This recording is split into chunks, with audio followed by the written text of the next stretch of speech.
Welcome back to my channel, guys. It's time for another anime first impression video. This is going to be on one airing on Crunchyroll. Time of recording, there's only one episode and it is only subbed, but I have a feeling that this might be dubbed actually. I don't know, I haven't checked. This is going to be on I'm Getting Married to a Girl I Hate in My Class, and this series is I think it was Brittany in the live who mentioned that it was going to be a fan service ecchi one. So when I went in, that's kind of what I was expecting, and you do get the feeling of that in some scenes for sure, but it goes a little bit beyond it. It's definitely shonen romance, where you have a guy who multiple girls are after. I'm going to assume it's a love triangle.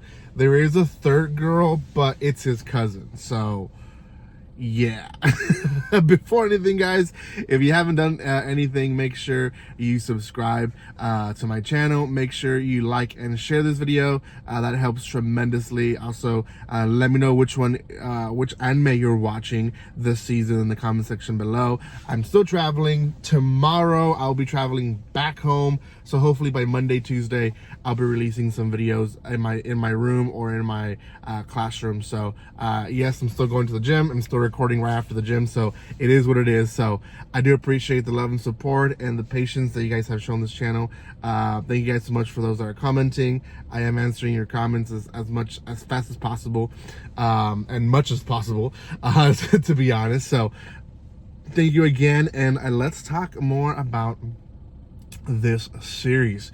So again, it is shonen romance. It is fan service, I guess you can say, and it is school anime if you want to consider it as well. So again, it's I'm Getting Married to a Girl I Hate in My Class.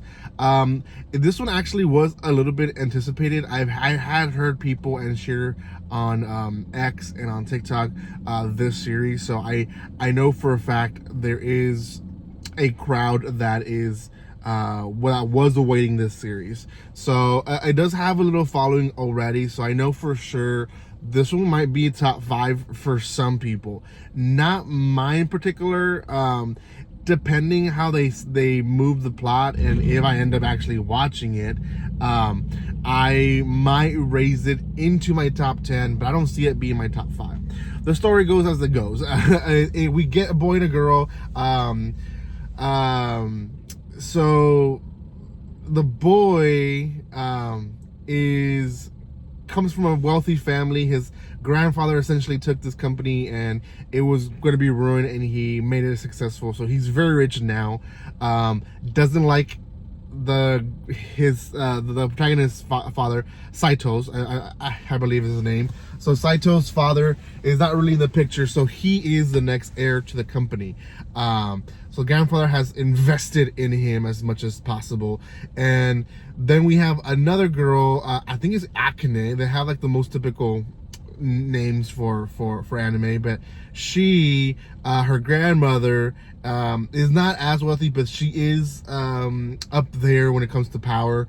She was the guy's friend or frenemy when they were younger, and now they're a thing. And for some reason, their goal is to see their grandchildren fulfill the love that they couldn't fulfill when they were younger, which is weird.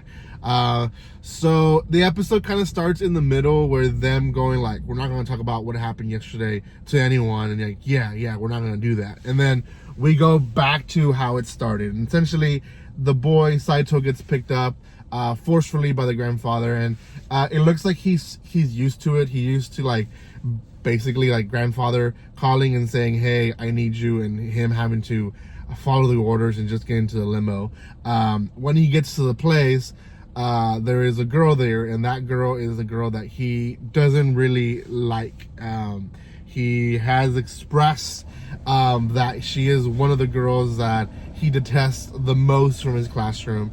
And it's like they bicker a lot, and we find out why through the girl's perspective, but from his perspective, she's just annoying to him the entire time, and he doesn't know why she's annoying or always bugging him, but he's always annoyed with her. Well, again, grandparents explain, they're hooking them up. They're like, hey, this ain't legal. So they tell him, I know it's not legal. We're gonna give you 3 days to think about it. And he tells Saito, if you reject, well, I'm gonna give my inheritance and the company to this dog. random dog shows up and like, this dog. And the grandma whispers something to Akane, which we don't know what it is, but she immediately like perks up, and we know it's another blackmail. So 3 days pass. They kind of have the conversations with their friends, and these are the other girls. So Akane has the best friend who has a secret crush, and we can already know who her secret crush is. It's Saito, because each time they're around Saito, she's very friendly with him. So she confesses to her, like, you know, that there might be going something on with her family, that they're forcing her to do something, and she's like, well, if it was for love, like, I would do it, but if it wasn't for love, I wouldn't do it. But at the same time, like, you're not seeking for love, so why not? Like, you know, why not just jump into this, right? So Akane kind of figures it's the best way out. Saito has a cousin who calls him brother, but they make it clear that they're cousins in the anime, which worries me, but just it is what it is. She's very physical with him, which is where the fan service comes, and she basically is like, you know, I'm gonna follow you to wherever you go. Like, I'm gonna be at your side and support you whatever you decide that's best for the company and for you. So she's pretty much is, you can tell she's in love with him. It's weird. So they agree to it. They end up having, like, the grandparents buy them a house already and have everything of their stuff moved in the house. There's a whole scenes, I guess, them like being awkward about sleeping together. They're not physical with each other. They have to sleep together because that's part of the agreement. The grandparents make it clear.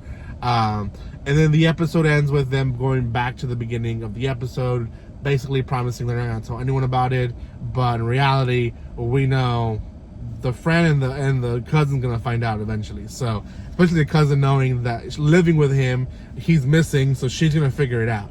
I guess the first. And that in a nutshell is the entire first episode.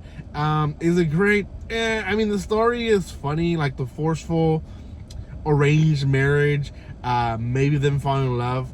I feel like that has potential, but other than that, not really. I think it's called My Happy Marriage, which is one that's releasing in Netflix. I haven't finished the whole series, but it's kind of essentially the same thing, and it's a whole different take of this plot. It's an arranged marriage. It's a different era given, but it's still very much a little modern era.